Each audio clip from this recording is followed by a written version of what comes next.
Paranormal Karen, she's so spooky. Paranormal Karen, funny too. Paranormal Karen, she's so spooky. Oh, and did I mention she's funny too? Yeah, cha-cha-cha. Hey everybody, welcome to Paranormal Karen. As usual, I'm so excited about my guest. Third time on, Kylie Harris is here. And Kylie, first of all, nice to have you. How are you today?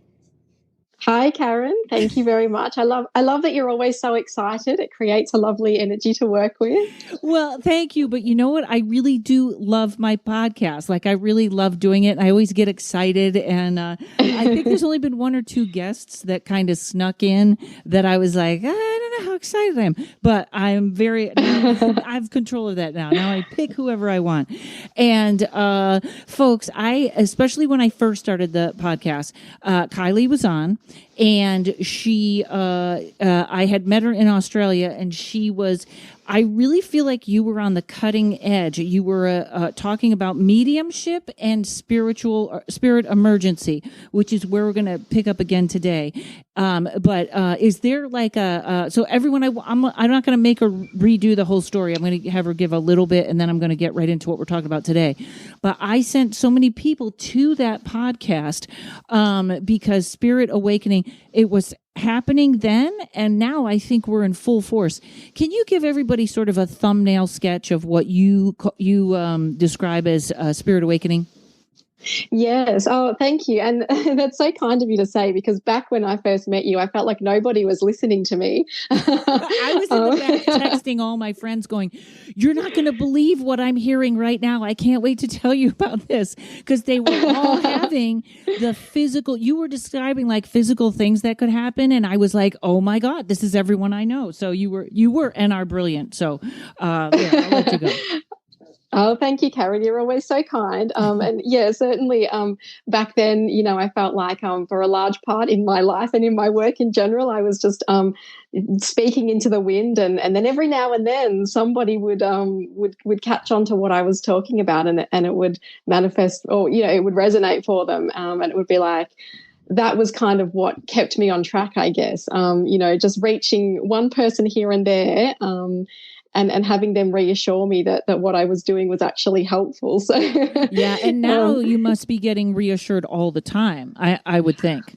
Oh, yes. Yeah, look, I mean, back then, there was a very small group of us in the world really doing this work. And it certainly is unfolding in the way that was predicted. Several decades ago. I mean, what's happening in the world right now is kind of not surprising to those of us in this spiritual emergency community. So, you've asked me to kind of briefly describe that, which I'll do. So basically, my work centers around this concept of spiritual emergency and emergence.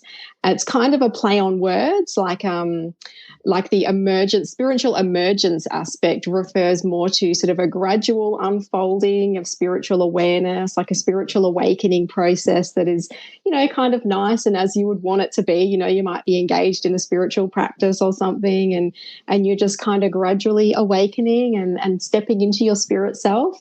Whereas the play on words aspect is that if that process becomes either really, if it happens really quickly, or if it's triggered spontaneously or through a traumatic experience, for example, then it can become really overwhelming for the person, and that process can become really heightened, and then it becomes what we call an emergency.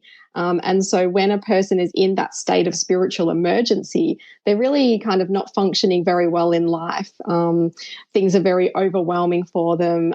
They might be having experiences that they've never had before, or that don't fit with their understanding of the world, and especially, of a spiritual nature. A lot of these experiences can be quite terrifying. Mm-hmm. Like if you all of a sudden start hearing voices, or you start having visions, or you're all of a sudden having all these synchronistic events happen to you, it feels really weird. It feels really surreal. And a lot of people feel like they're going crazy. Yep. And so these experiences have been very much associated with various types of mental illness, but specifically psychosis. So, schizophrenia, bipolar disorder, psychotic episode, And then the kind of the milder manifestations of that, which can be called schizotypy, which is, I won't go into all of the psychology of that. I've never heard of that. That's a really interesting word, though. What is that? So it's conceptualized differently by some people, but the way I view it is that it's a personality trait that is not inherently pathological in itself, but people who have this personality trait, myself included, and most of my colleagues, I would say, would be considered to be at higher risk of developing a psychotic disorder. So it's kind of like a mild version of what you would see in a full-blown psychotic episode. Okay. So it might just be that, like you engage in magical thinking, or, you have positive experiences of voice hearing or having visions or things that are often used to diagnose a psychotic disorder. These things might be present for people in their general life, and they're not necessarily pathological, but these people, in psychological studies, these people have been demonstrated to be at higher risk of psychosis. It's a contentious issue. Yes, because it sounds like, to me, what I'm hearing is it sounds like that word sounds negative, but yet it seems positive to me. Like it might be someone saying, "I'm hearing my guides," or that voice that helped out. Yeah. I knew a girl that there's a very famous medium in Boston, and she got in a car accident, doesn't remember anything, and then she was a medium just like that. Like I almost think sometimes it is like movies where someone bumps their head and something. Yeah. Someone was telling me about a guy that bumped his head and now he can play the piano. He could never play the piano. And I always think that, like he must have tapped into either the collective consciousness or another life. But, and before we continue, tell everyone, when you say colleagues, you mean you're working with a university, correct? Well, I work casually at the university that I studied at, but I tell you what, Karen, COVID was actually an amazing time for connecting with people all around the world. Suddenly we weren't allowed to see people in person, so we were all on Zoom having crash courses in internet connectivity. And so I really made a lot of connections last year during COVID in the spiritual emergency community. And so I consider all of these people that I've been, contacting and collaborating with all around the world, I consider them all as my colleagues. And I feel very fortunate to have connected with some really amazing people. And also your colleagues, just so people know, I call myself woo, and I mean that in a good way. I'm very woo. But these are also scientists. Right? Oh, yes, that's right. I mean, so within the spiritual emergency community, you've got kind of a mixed bag of people. So, there's definitely academics, but there's also a lot of people who are kind of working on the ground level as activists, people like artists, filmmakers, authors and writers. There's also therapists. So it's not just academics. And I consider all of these people to be part of my community and part of my collegial network, in the sense that we're all working towards this greater purpose. But I guess the common thread is that we've all had these experiences personally. And so we've kind of all gone through this process of woo-woo to some degree.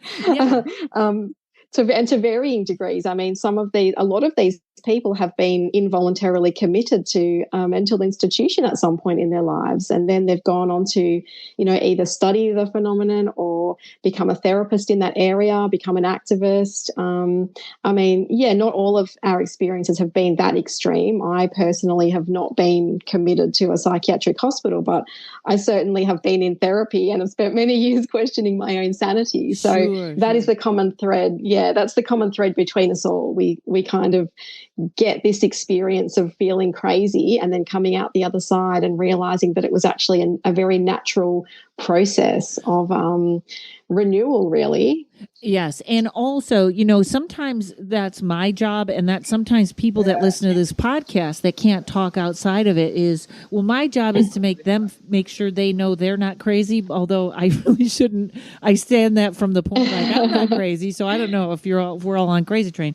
But for people that can't express this or had these feelings or knew this, this is definitely a big deal. It's so funny.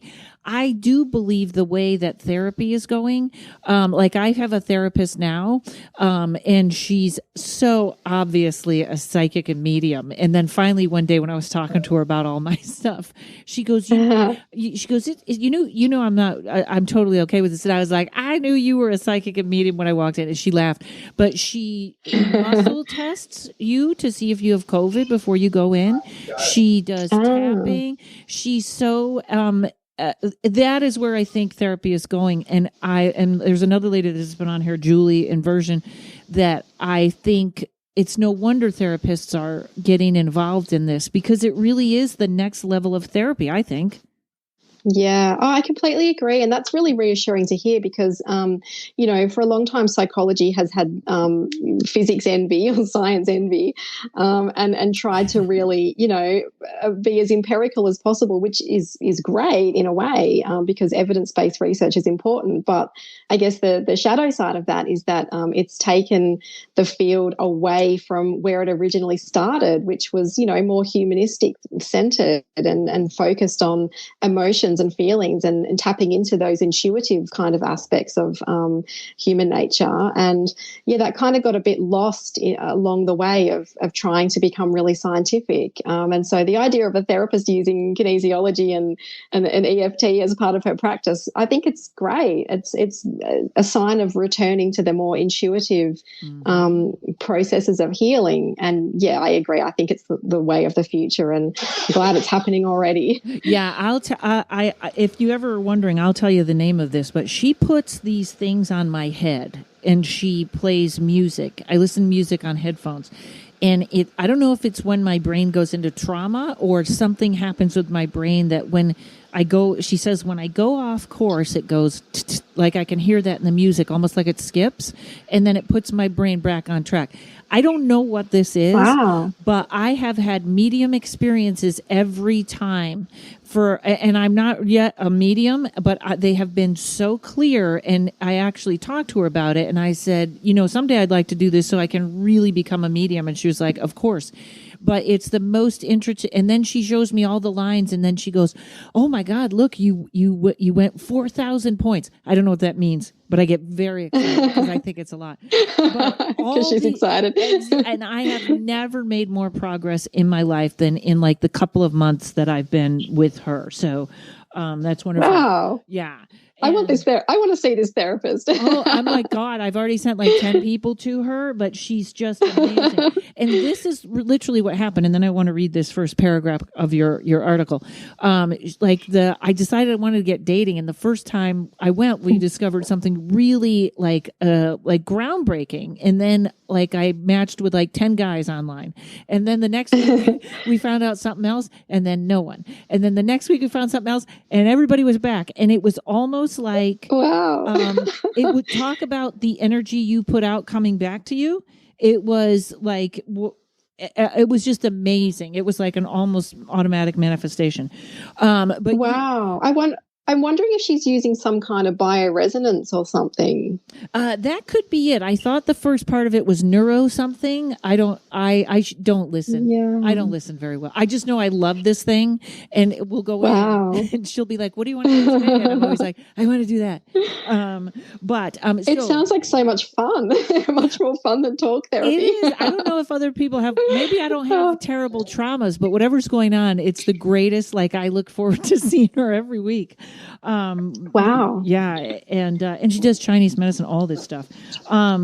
So you had sent me when we were talking about this, it's because it's almost like I feel like you're going every time you move up a section or a level with this spirit emergency. That's why I love having you on.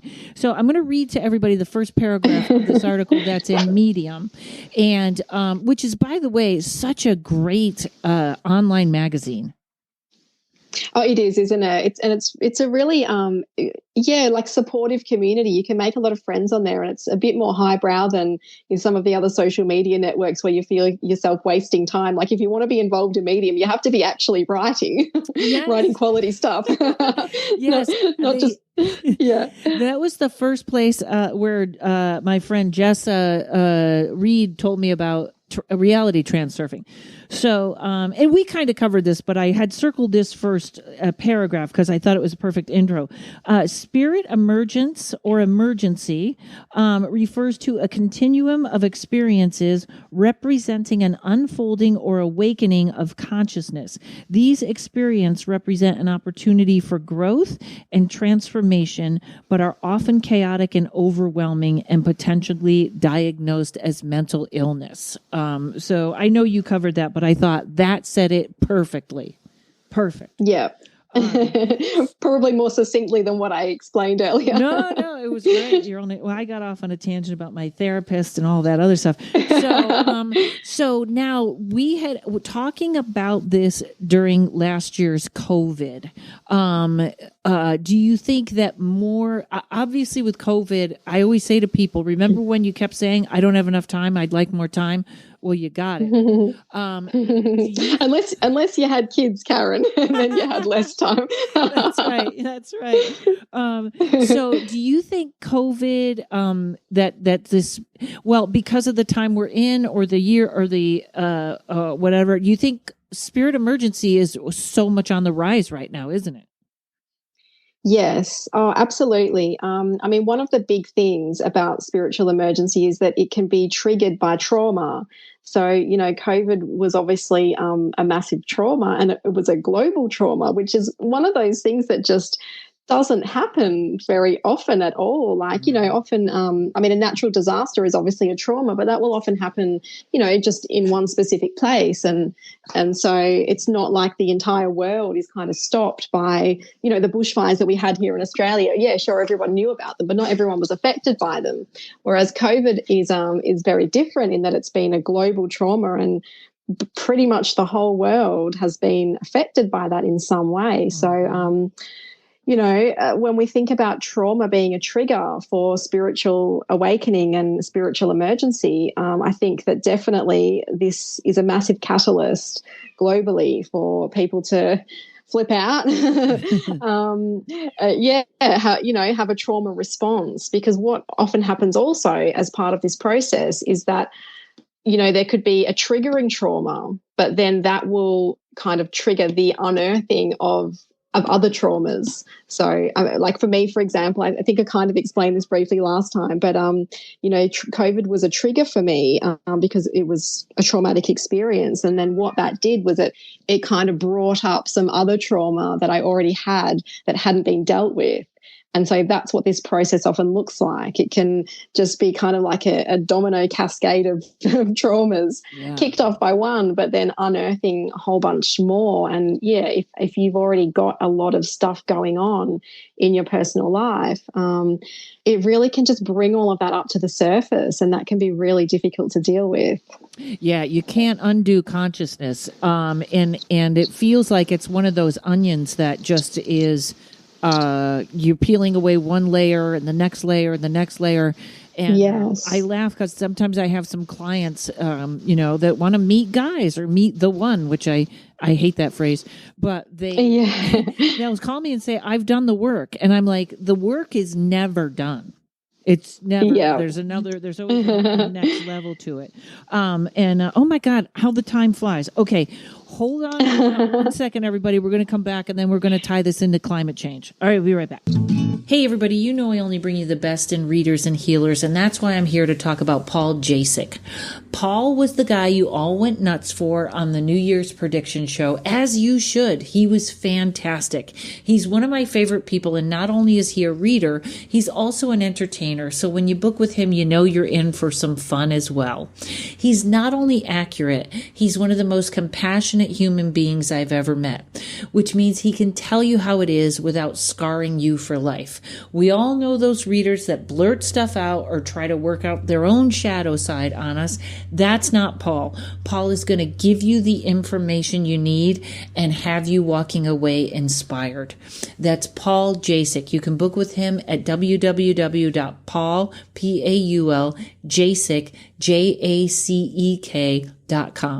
All right, so we take the micro, which is our personal spirit emergency, and now we bring it macro as to what's going on in the world. Was that a good analogy right there? I'm very proud of it. Yes, yes, that was absolutely perfect. Honestly, absolutely perfect, and it's something that I bring into my writing and my work. So I'm very impressed that we're tuning into one another. And you say you're not a medium. That's right. That's right. So tell us now this as like I said, as it connects to climate emergency. Yeah. So look, I mean, it's one of these things that it's kind of hard to put into words. So I'll do my best. But as you just mentioned, like it's the micro, which is these experiences on the individual level. They kind of filter out then to the larger macro scale. So. And I see this process as being kind of bidirectional, right? So on the one hand, if you've got more people experiencing spiritual emergency individually on the micro level, well, then the more people who are experiencing it, that's going to then look kind of like it's happening more frequently and on a larger scale on the macro level, right? So then when you consider the climate emergency, there are some people, some thinkers who believe that the climate emergency is essentially kind of like a rite of passage that humanity has created for itself. And so I'll try to unpack that a little bit more. Before I do, I'll also just kind of explain that I also see it as, and this has been part of my experience as well, as people are becoming more aware of what's happening ecologically and how serious the climate emergency is. Like I did a deep dive into some of the climate science and just, what was happening ecologically, and again, flipped my wig and kind of went into this deep, dark depression, and then started feeling guilty that I had a child and kind of had to like reimagine what my life was going to look like and what I had thought it was going to look like, and kind of created this existential crisis for me. Well, I have to say, don't ever feel bad about having a child. You can have all the children I was supposed to have.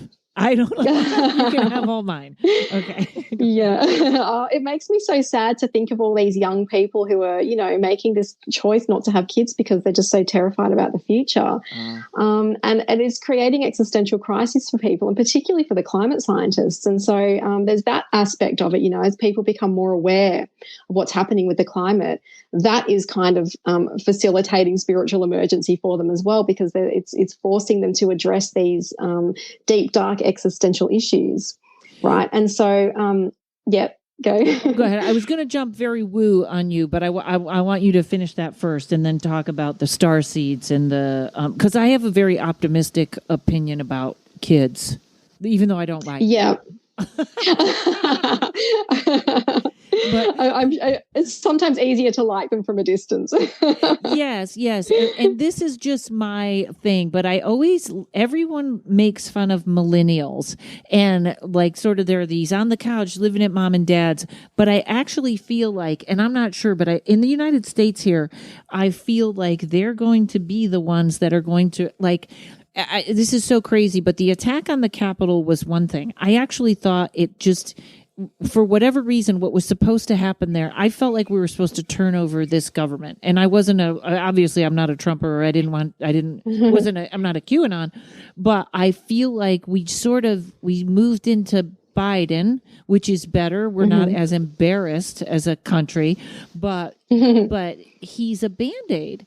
Like, I feel like we Band-Aided some stuff instead of, I think the United States really needed to turn over a whole new thing, and we didn't. But I really do think once these millennials sort of get a little taste of how powerful they are, which they're starting to do these things. I know my friend Jessica keeps talking about some of these that have trust funds. They're turning all that money over to the poor, or starting, like, they're woke. They came into this world woke, and I think they've just been waiting for us to catch up. Absolutely, I agree, and also waiting for, as you said, that empowerment of realizing how much power they actually hold. So, look, I agree with you. At the end of the day, I'm optimistic as well, and I mean, my child is, I think he's pretty awakened. I hope he is. Sure. He comes out with things that I think, where did you get that from? So look, I mean, I think, yeah, the future is going to need well-educated and woke children. So let's hope that there are more of those being born in than the other others. Yeah. But yeah, and I totally agree with you with regards to Biden. I mean, he's no Bernie, and I think that's really what America and the world needed. But I guess we needed some kind of transition. We weren't quite ready for the radical flip, which is really what we need. But let's hope that the transition happens quickly. I know. Might I say, here in the United States, pandemic, no Medicare for all. That's crazy. Well, look, I mean, if COVID hasn't highlighted the absurdity of that situation, I don't know if anything will. I know. Yeah, maybe. Yeah, I am. But anyways, so we got off topic there. But yeah, I understand that people are, because they're looking at the climate change and thinking, is it okay to have kids? Which I say yes. Yeah.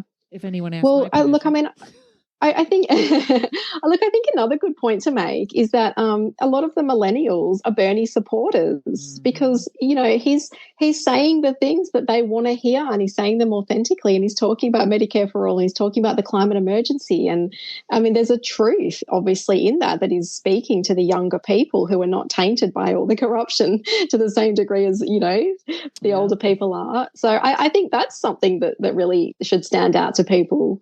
Yeah, and the fact that a lot of the Trump supporters would have gone with Bernie, that they both were like, let's just go with somebody totally different, but it didn't. Yeah.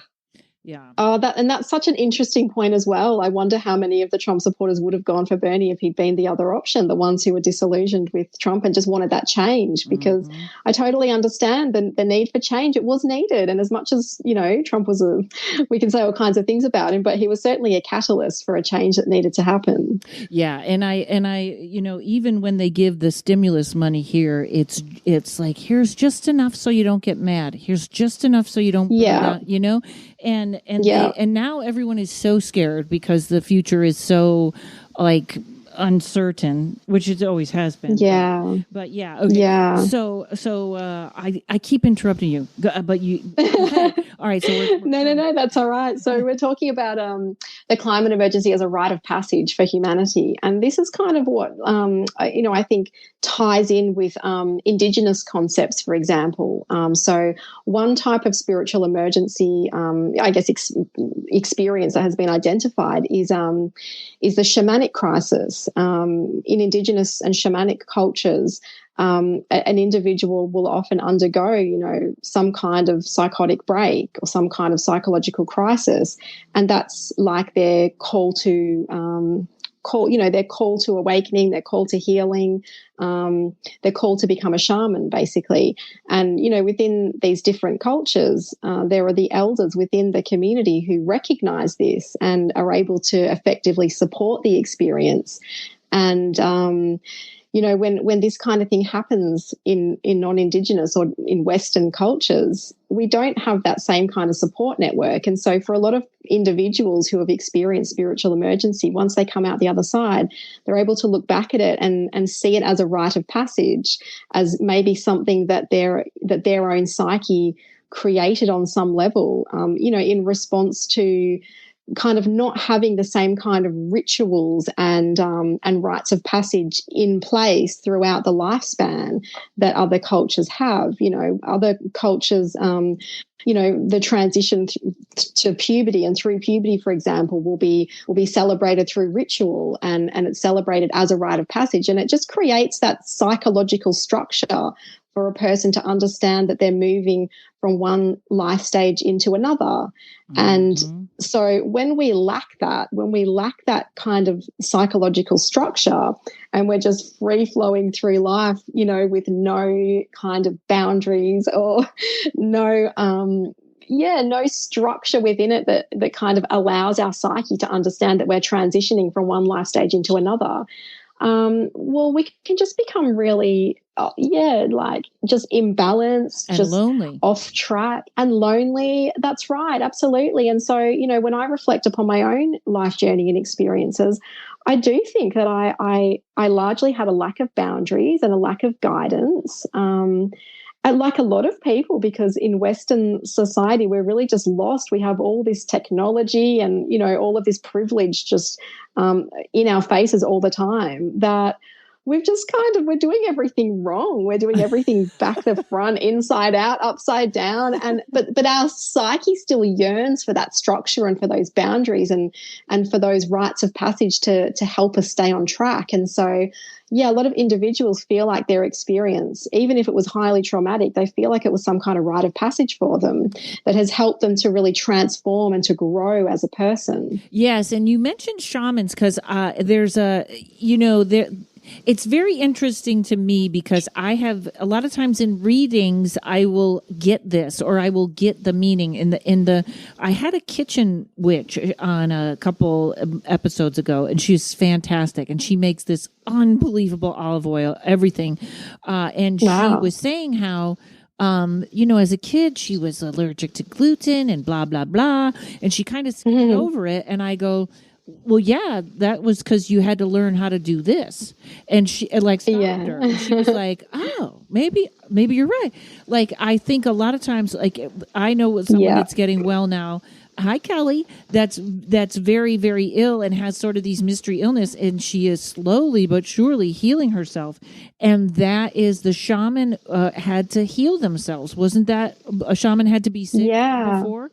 I wish we did have more of instead of why is this happening to me? Like, hey, why? I was going to try and play and make that positive. Really, why is this? You know what I mean? Like something good is going to come out the other side if you learn your lesson. That's right. Absolutely. Yeah. Like instead of going straight into victim mode, if we can try and have a look at like, what are the lessons in this? What can I learn from this? Like when this is all over, which it will be eventually in some way, and, at some point in time, what would I hope to look back at in this experience and see as like, that was the lesson that I needed to take from that. And I think once we can kind of do that with an experience, that's often when we then start to heal. Because I agree with you. Like the concept of the wounded healer is very prominent in this area. That whole concept that a lot of people kind of need to go through this difficult period in order to learn that lesson and then either become a teacher or a healer or somehow kind of transmit that lesson then to other people. Yeah. And do it firsthand. You know what I mean? Like, I know how you feel because I already went through that. Well, that's right. I mean, why would anyone listen to me about spiritual emergency if I hadn't gone through it myself? Because I wouldn't know what I was talking about. Right. That's absolutely right. A weird leap when we're talking about the environment. Do you guys read or have any interest in 5G? I'm very anti 5G, not for all the crazy reasons, but it just seems like we're changing. Part of this change in the climate and everything, we're also changing the electromagnetic field of the earth, it seems like.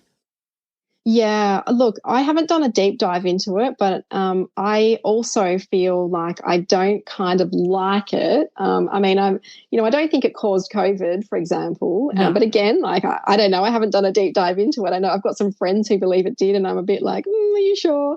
But look, I agree. I just got a new phone, and I asked the operator, is this on 5G? And when she said no, I felt relieved. So there's obviously something within me that's not kind of feeling comfortable about it. But yeah, I'm pretty anti-technology in general. And I think, I shouldn't put a blanket ban on it all because obviously, technology is allowing us to speak today, which is wonderful. But yeah, I agree with you that the whole, the more that we change the natural world, I think it does have effects on us. And I think, things like allergies and people being gluten-free and all of that, I think, that's largely because of how much we've changed the natural world through, whether it's through 5G technology or just through other things and chemicals that we put into our food and into the land. And that's part of why I think we're just doing things all wrong, really. Yeah, and also not even farming land correctly, not even switching crops up or stuff like that. Yeah, and it is very interesting. So so on that macro level right now, you guys are really want to declare climate emergency. What was the word? I had it right here in front of me. Like really an emergency. The climate is an emergency right now. The world is. That's right. So what we're doing in this open letter is we're kind of, because I mean, like a climate emergency is already, well, I believe, I know a lot of others disagree, but pretty well established, certainly within the scientific community. Politicians are talking about it now with the Green New Deal, which is based on the concept of emergency mode. So the concept of climate emergency is becoming a lot more well established, but we're kind of going further than that and declaring a state of planetary emergency, which means that, we're seeing climate as one symptom of this bigger kind of perfect storm of emergencies that are going on, because we are looking at it on that deeper level and looking at it as, this rite of passage for humanity of which the climate emergency is one symptom. It's kind of like this self-inflicted kind of perfect storm of emergencies that we're experiencing. And I mean, things like global pandemics as well, again, something that has been predicted, yet we were still completely inadequately prepared for. The racial justice movement, that is also a part of this perfect storm because it's, we could go off on a whole other tangent about how that plays into it as well. And the astrology too. Astrology's been pointing at this decade forever. Yeah. So we're kind of, we're calling it a planetary emergency, meaning that, like things are just going to get worse and worse until we're able to accept and acknowledge this inconvenient truth, which is that we need to fundamentally change. We need a paradigm shift. We need to rethink capitalism and, everything that has gotten us to where we are right now. Just like, the US is a really great example on a more micro level. Biden is in the White House now, but it doesn't mean that the crisis is over. Right. You have to address what got you there. You have to address the systemic problems that got Trump into power in the first place. And so when you then apply that to the macro level globally, we have to have a look at why are we here? Why are we in this state of climate emergency?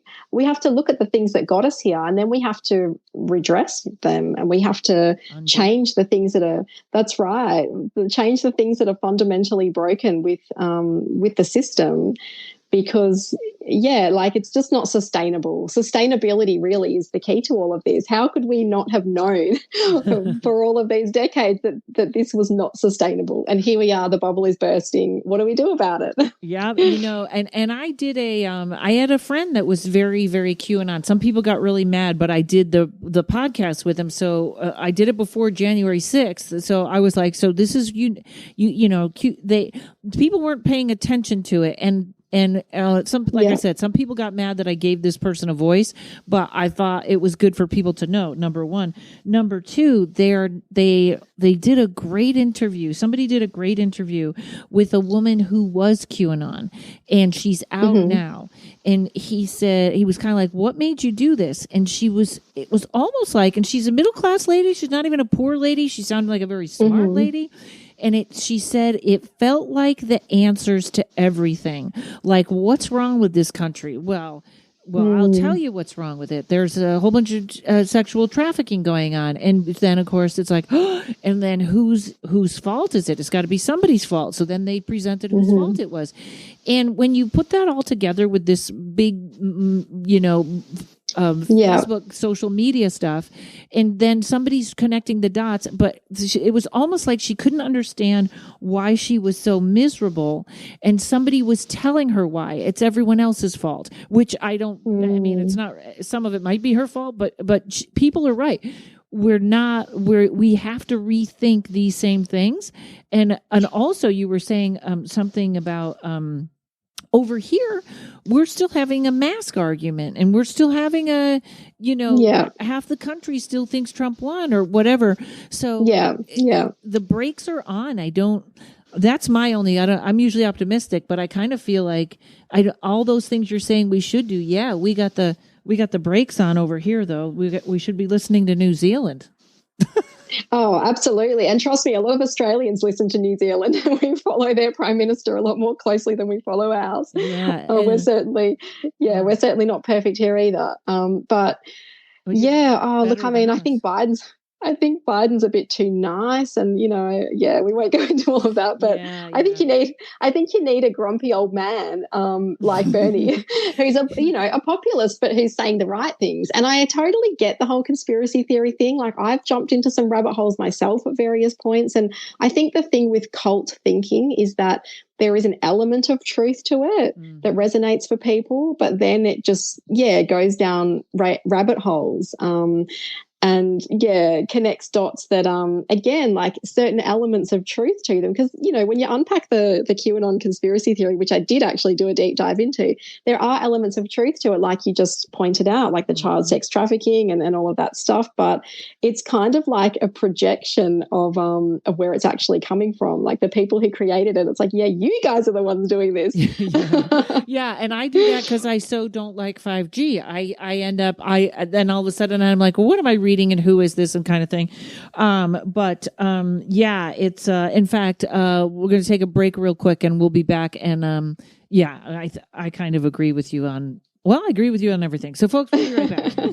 Psychic teas, spelled with a Z, are scrumptious herbal combinations with antiviral and anti-inflammatory properties. Without sugar or caffeine, psychic teas won't mess with any medications and are designed by a naturopathic doctor. Many testify to positive results. Detox chakras and psychic tea blends enable bodily functions with superior efficacy, while more love and champagne blends support awareness of subtle joy and bliss. The CBD's teas are magical with myriad healing effects. There are 20 servings per package. A little dabble do ya, and you can drink it hot or cold. Psychic teas taste so good. Replace coffee, use as a bedtime ritual, or even flavor a meal or dessert. The people behind the product are righteous and kind. Psychic teas will blow your mind. Totally worth the investment. Psychic teas with a Z.com. Yes, I agree. It wasn't just that Bernie was an old man. I think you need an oddball. Like, I think you need somebody that's really not afraid to, that doesn't feel they have to fit in. He doesn't, And it is nice, but Biden is nice, and that's better. But I don't know too in this country, because both parties are so corrupt, that if anyone walking in with all the answers, I also wonder if the American people would have the attention span to listen when someone says this, but hopefully they will. Yeah. I know. Well, that is a big part of it, because, from here in Australia, like, a lot of us are Bernie supporters, and we were just like, why can't you hear that he's telling you everything you need to hear right now? Obviously you're just so deep in the thick of it that when someone comes along and does offer, free healthcare and free education and all these things that would get you out of the mess that you're in, it's like you can't hear it. It's just you're just too close to it. I don't know. It was very frustrating to watch. I know. Well, it's funny because I have a friend. We're so married to our opinions here. I have a friend that he's all about a third party, and he was big with Bernie when it was going on. And his name is Jimmy Dore, and he's a comedian, so he yells a little bit, but he went after the squad about Medicare, and then he had this guy on that he watched this guy that was yelling at a protest, and the guy was yelling, "Hey, let's get together, Democrats and Republicans. We have a lot more in common than we think." And he was making so much sense. So Jimmy had him on the show, and it turned out he was one of the Boogaloo Boys, but it was very confusing because he was like, I think he was bisexual, and he was like, we're not against gays or this. So then everyone just took that name and yelled, you're a racist now because you talked to this guy that was making sense. And it was like, just listen before you yell. Listen to the interview before you yell. But anyways, now I'm off on a tangent.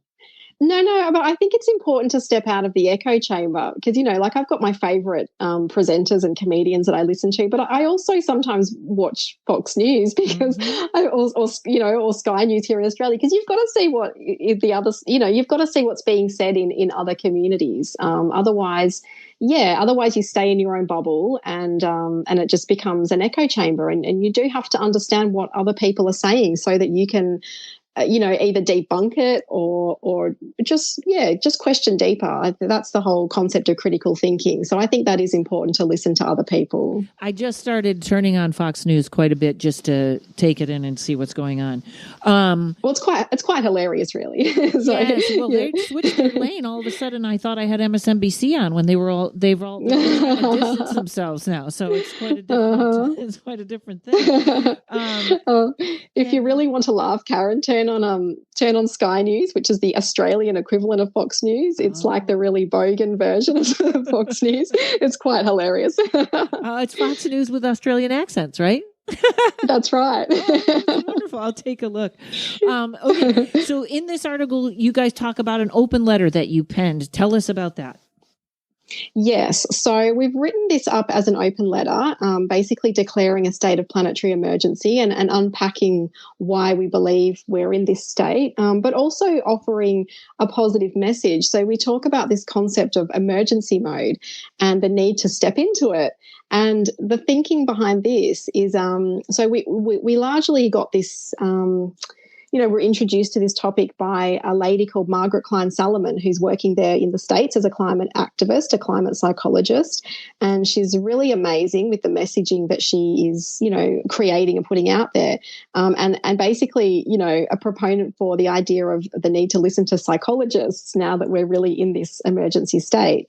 And so she talks about emergency mode. And there's a lot of misconception around it. So, just to briefly kind of address some of these misconceptions, a lot of the resistance to emergency mode and in turn concepts like the Green New Deal is that people are afraid that it's going to perpetuate like anxiety and fear in people. And so, like the left wing, for example, are very reluctant to adopt this emergency messaging because they're afraid of creating mass panic. They're afraid of sort of creating this state of mass anxiety. Yeah, losing. Well, yes, too. It always comes back to that. But, where people really need to be listening to psychologists on this is that the concept of emergency mode is actually a really empowering message, because Margaret talks about the idea of stepping into a flow state, which is what happens when we're in an actual emergency. Like if your house is on fire, right?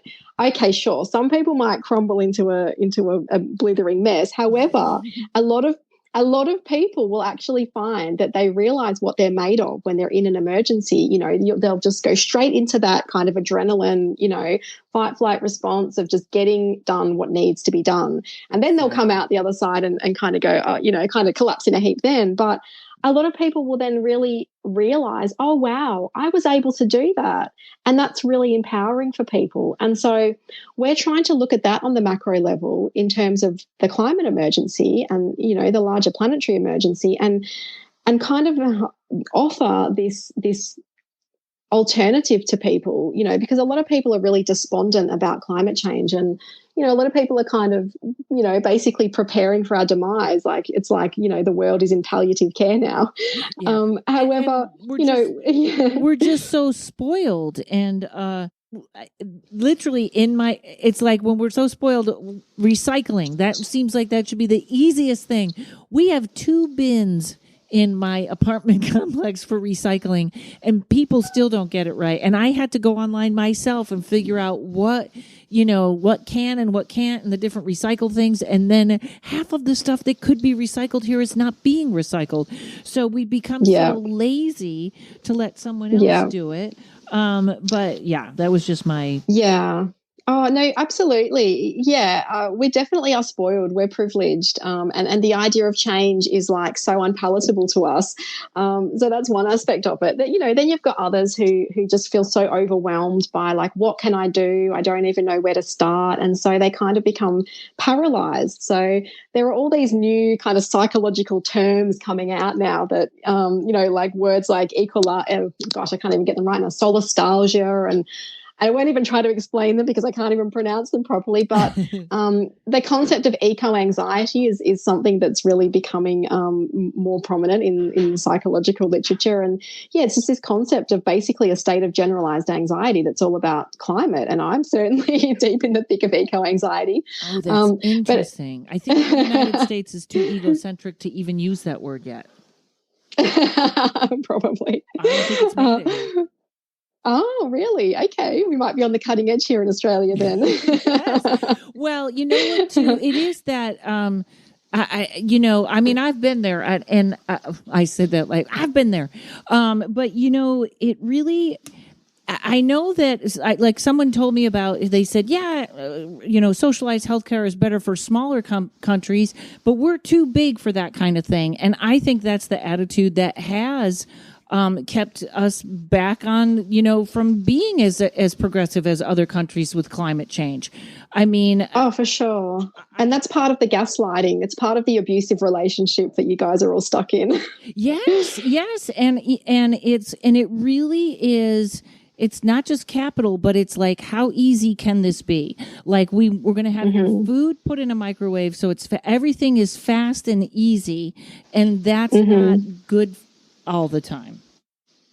Yeah, no, absolutely. And look, I mean, when you consider the whole concept of palliative care, like I think this is, I personally find this quite a good analogy. Like no one really is comfortable about changing their lifestyle. But when somebody gets, diagnosed with cancer, for example, well, in most cases, I would argue that people do whatever they can to try and, not get to a state of palliative care. So the kinds of lifestyle changes that people will make when they're given a very serious illness diagnosis, like people will completely change their diet, change their lifestyle, change their viewpoint and psychological understanding of the world in a lot of cases. And so because they don't want to get to a state of palliative care where they're given a terminal diagnosis. I personally don't think that the planet is in a state of palliative care right now, which means that we have to do whatever we can. We have to make whatever changes are necessary to try and heal. And so, I just think that a lot of people are really stuck at the moment because, there are still climate deniers, which, goes to show the continuum of where people are at in their consciousness. But then you've got the other extreme where people are basically just prepping for the end of the world. And I guess I'm in the middle because I don't think we're there yet. And so I'm more inclined to become an activist and advocate for this concept of emergency mode, which, as I kind of explained before, it actually has quite a transpersonal kind of undertone when you consider things like flow states, which Margaret talks about in her work. And that basically refers to, when that penny drops for people and they realize that they actually have to just change their lifestyle and change their way of thinking and do whatever needs to be done. It does involve, rethinking what you thought your life was going to look like. But then there is also this sense of, but what if this is what everything in my life has been leading to? What if all of my life experiences so far have been like training, like preparation for, stepping into the now, right now, like the time is now. That's what I can't stress more vigorously to people. If there's ever been any kind of burning desire for you to do something meaningful in your life, the time is now. If there's anything that you feel you could be contributing to, changing the collective consciousness about where we're at in the planet and what needs to be done, the time is now. Mm-hmm. Everyone really needs to be self-actualizing. So I guess the concept of emergency mode really from a transpersonal perspective is about everybody self-actualizing as quickly as possible and collaborating in whatever your strengths are. So everybody needs to be stepping into their superhero powers, basically. And that does involve this turbulent kind of process of addressing your shadow side and, addressing all of these traumas that come up for you. But again, it's a positive thing because once you step into this, you realize that you're not alone. There are a lot of other people doing it. And now that I have made all these amazing connections, as I said, 2020 was like the year of connections for me. And it's kind of like the sum becomes greater than the individual parts. It's like that Gestalt theory of, when everyone is working together, it suddenly creates this really synergistic energy where, like, what I'm able to achieve with the people I'm working with, I couldn't have even imagined doing that on my own. And it also takes this massive kind of metaphoric weight off my shoulders where I realize I don't have to do it all by myself now. I'm working as part of this global team. And there's just so much energy in that invigorates me every day. So another misconception about emergency mode is that it's really exhausting. And yeah, sure, like you have times of feeling exhausted, but mostly it's actually really energizing and really invigorating to feel like I've stepped into this collective flow state of people who are on the same page and are just working, as to their highest capacity and working in this self-actualized state. And that's when you kind of start working with the quantum field, right? Because that's when weird stuff starts to happen. That's when you start getting synchronicities happening all the time. You just connect with people that you never even imagined connecting with. That's when doors just open up and suddenly you can kind of feel that flow. All of a sudden you feel like things become easier in the sense that you're not swimming upstream anymore. You've suddenly stepped into this kind of energetic space, this quantum space where you're just connecting with the right people to get stuff done in a really efficient way. And that's the energy of the universe and Mother Earth bringing you. And some of that too is like you said, like it's like attitude. It's like my dating life. When I walk out of therapy in the right mode, there's a million men. When I'm in the wrong, and there's climate change. And also, it's very interesting. One of my psychic friends, I think he's on last week's episode, Paul Jasek, when we were doing the predictions show for 2022. So like over a year ago, he said about 2020, he said it's going to be the year of let go or be dragged. And I thought it was the greatest metaphor. And then this year he came on and he's like, I don't think we let go. And I think he's right. But it's that everybody's waiting for things to go back to normal. But as my friend Angela says, Angela Lovell, she says, normal has been canceled. But why not go into what better things could come? What could be better? What could we change? And when we come out of COVID, it'll be even better. That's right. But everybody's thinking in that, they're still being dragged rather than thinking what it could be. And you're right about this, collective consciousness. The key word is collective. It's everybody. Yeah, that's right. I mean, we're not going to convince everyone, right? So there's always going to be the deniers and the stragglers. But I guess the point is that the more people that are able to kind of step into this different headspace, the more people that are willing to address the inconvenient truths and willing to step into emergency mode, well, that's going to then create this. And I love using all these kind of metaphors that have come up during COVID and the climate emergency. I love the concept of a tipping point, right? So I did a deep dive recently for some of the other work I do with the Juice Media. I don't know if you're familiar with them. No. They do a lot of political trolling. It's quite fun. But anyway, look them up. I'll send you some links, Karen. Please do. I did a deep dive into the concept of societal collapse, as a result of climate change. And they, climate scientists talking about tipping points and the idea that certain environmental conditions have, like ice melting in the Atlantic, for example, in the Arctic, have already reached tipping points, meaning that no matter what we do now, we're not going to be able to reverse those effects. And it's very possible that environmentally we've what the scientists describe as we've unleashed basically a tipping cascade. Which is not great. However, look at the polar bears. The polar bears don't have anything to sit on anymore. Yeah, I know. And so I really like this concept of a tipping point because I believe that if enough people step into the flow, then we can reach a tipping point of collective consciousness consciousness where, all of a sudden there are just enough people who are thinking in this way that is needed in this, I mean, I call it the right way, but it's probably not the right word to use, but, thinking in this progressive way that will eventually tip us over that tipping point in the way that we need to be tipped to start changing things and transforming. So that, there's also this concept of metamorphosis that I've heard a lot of people talking about as well. And this comes very much into the concept of spiritual emergency. People report that their experience transformed them. So it's there, as you just said, like normal has been cancelled. There is no returning to normal because that state actually is not possible anymore. For the individual, they've transformed to a degree that the person that they used to be doesn't exist anymore, just like the caterpillar, which is such a beautiful metaphor.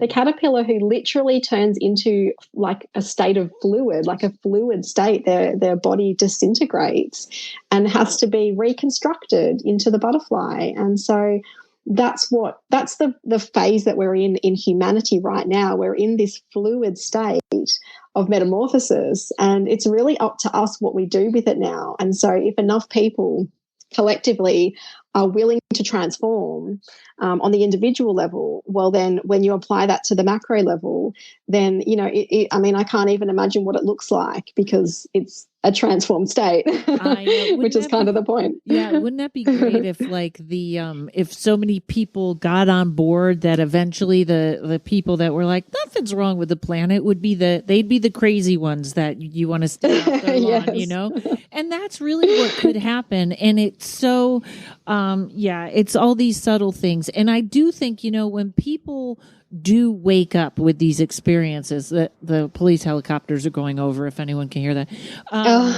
it's like when I really, quite a few years ago, when I really started to connect with my tarot, you feel such a connection to the universe and to other people that karma doesn't become a question. It becomes the way you live. Like, I want to create this. I don't want to create that. And it's so powerful that, that's the spirit awakening that people are having, that they feel. And I'll just encapsulate this really quick I feel like in the United States, people are waking up and they're so afraid to, as they should be, to be different or talk about this at work, or all of a sudden my spouse is not getting this. And that's awful to feel excluded, but it is good to know to let them know they're on a good track. Yeah, absolutely. And to let them know also that there are a lot more resources available than what there ever used to be, because this is accelerating at breakneck pace now. So, if anyone Googles the term spiritual emergency, you will find lots and lots online now. And there are, online support forums and people that you can reach out to. So if anyone feels like they're going a bit cray-cray, chances are you're actually one of the normal, healthy ones, and you're just undergoing a very difficult process of reintegration, really. This process involves kind of a disintegration of the old and then a restructuring and a reintegration of a transformed state of consciousness. And so the more people who are willing to walk this path, because it's not easy, it's not fun, but the rewards are great. And then, you become a leader. You become one of these people who is kind of, I kind of look at it as unconsciously choosing to walk the road less traveled, to walk this path so that we can then learn from our personal experience and then be the leaders who are guiding the rest of humanity through this. Yeah. I mean, some people would probably argue that that's a bit grandiose, and maybe it is, but that, as we talked about earlier, the concept of the wounded healer, I think the people who have been through this are realizing that, we're kind of having to lead other people through it now. And obviously we're trying to do it as humbly as possible, because we're all still learning. Like, as you also said earlier, if you ever think you've gotten to a point where you've addressed all of your shadow and, you're completely enlightened, well, that's probably what you need to be working on next. Yes, exactly. And it's funny because my dog is now 17, and he's doing great. But there was a point where he was just really getting old, right? And whatever, he's great, but there was a point where I should say more. I knew he wasn't young anymore, and my animal communicator said he doesn't like it when you call him old. He says he's in a he says he's in a different season. He's in a season, and I thought he's in his twilight years. Yes. But I thought that's going to a season.